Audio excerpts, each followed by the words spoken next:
Bilet, ki ti dam, škol. Gospod Kotek, govorim, da vas dame vašo skupino, da vas popeljem skozi te pretekline še nekdanje kartuzije Jurklošter. Se pravi, tu so bili kartuzijani. In v bistvu se pogledamo še te pretekline, ki boste danes videli. Pogledali si bomo samostansko cerkev, ki je še ohranjena. To je današnja župnijska cerkev Svetega Mavricija. Potem bomo si pogledali skrita stopnišča, skrivni rov, skrito knjižnico, azilni prostor, kjer sta se zadržvala Friedrich in Veronika v času priganja njune ljubezni. Potem meniško celico, kar izgleda, in Arhitekturno dvorano, kjer je zadnje počivališče Veronike Deseniške. Zdaj stojimo na kartuzijski pristavi, se pravi, to vse je bila nekoč kartuzija in ohranjen je še ta obrambni sloj, mimo katerega ste šli danes. In na tem vzhodnem delu so bile celice, recimo tamle na steni je v bistvu nekako prerez 3D tega prostora, ki smo ga naredili na osnovi magnetne sondaže celotnega temeljev, kjer so bile nekoč celice, ker celice so nekje 1 meter pod ruševino. So še znani vsi temelji, tako da v bistvu na osnovi te sondaže smo naredili potem ta 3D maketo in v bistvu tudi nekako tam je časovnica od 11. do 21. stoletja, tako se je tudi sama kartuzija razvijala. Ja, v bistvu zdaj Jurklošter mogoče ne poznate vsi, nekateri poznate, ampak Jurklošter je krajevna skupnost v občini Laško in je ena največjih po površini in zajema nekje 42 kvadratnih kilometrov. Tukaj živi približno 780 ljudi. Svete se razprostiramo v tej ozki dolini reke Gračnice, ki v bistvu nekako se preteče skozi celo našo krajevno skupnost, vse do Rimskih Toplic, kjer se izleva v reko Savinjo. Se pravi, tudi v tem prostoru so leta 1170 kartuzijani našli svoj prostor. Seveda, če pogledamo slovenske kartuzije, recimo 4 so, in tudi pogledamo potem slike, so vse nekje ob živi vodi. In naj bo to Žiče, Pleterje, Bistra in Jurklošter. Vse te 4 so bile na slovenskem. Danes je delujoče še samo Pleterje. Tukaj so pa ostale še ostanine, se pravi Žiče so bolj ohranjene od Jurkloštra, ampak mi imamo srečo, da imamo pa cerkev ohranjeno, kar je zelo pomembno.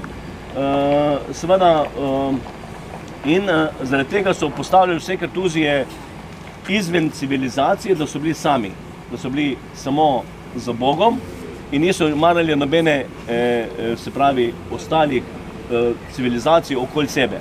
In tudi seveda ob živi vodi, ker so se preživljali samo z živali, ki nimajo 4 noge, se pravi z ribami, perutnino in tako dalje, zato so imeli tukaj vodo in tudi ribnike in to je bil v bistvu ta vzrok, kjer so najdli ta svoj življenjski prostor.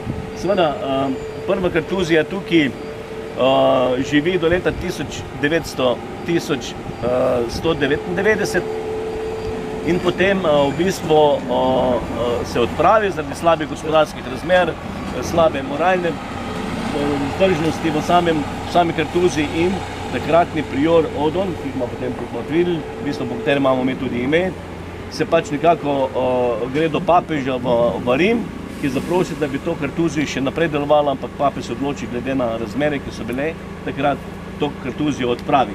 In ponovno se ustanovi druga kartuzija leta 1208, ustanovijo Leopold VI in Barbarožan in potem ta kartuzija tukaj deluje do leta 1595. Se pravi, to je približno 400 let in v bistvu v tem času se tudi kartuzija razvija, prvotno je bilo tukaj 9 celic, cerkev je pa 9 celic, ki ima potem si pogled tudi gor Filinček. Največji razcvet pa doživi v 14. stoletju, ko so največji donatorji celjski grofi, kartuzije na slovenskem in potem v bistvu iz teh 9 celic postane tu 14 celic. In tudi v 14. stoletju postavijo tu grobno kapelo Celjani, in katera je tudi vidna tam na, bomo potem pogledali na Filinčku. In ta grobna kapela je še tudi danes, ima tudi sondaže in je velika 7x7 metrov. Tada, in zdaj nekako se ti zgodovinari, ki raziskujejo pač kartuzije na slovenskem in tudi to ljubezensko zgodbo in celjske, da najverjetneje takrat, ko je v bistvu Friedrich zaprosil za pokop gospe Celjske, se pravi Veronike, Deseniške, njegove druge žene, da je najverjetneje zadnji dom v tej grobni kapeli. Ampak dokler arheologija se ne naredi, ne moramo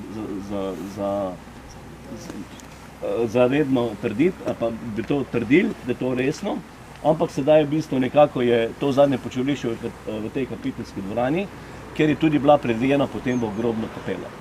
Teda so dve opciji, ampak zdaj prva je bolj jasna, kot pa druga še.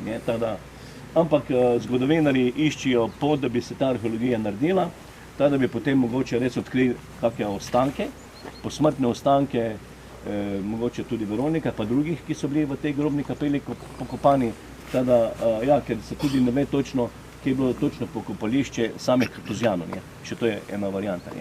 Zato ne pustijo nič kaj veliko tukaj nobene arheologije delati, ker ne vejo, kje bi kaj najti. In to je res problem tudi zaradi kakih prizidav ali kaj, da hočemo kaj mnogo postaviti v tem prostoru, se ne dovoli trenutno. Ja, zdaj bi vas spet kaj povabil v maketo.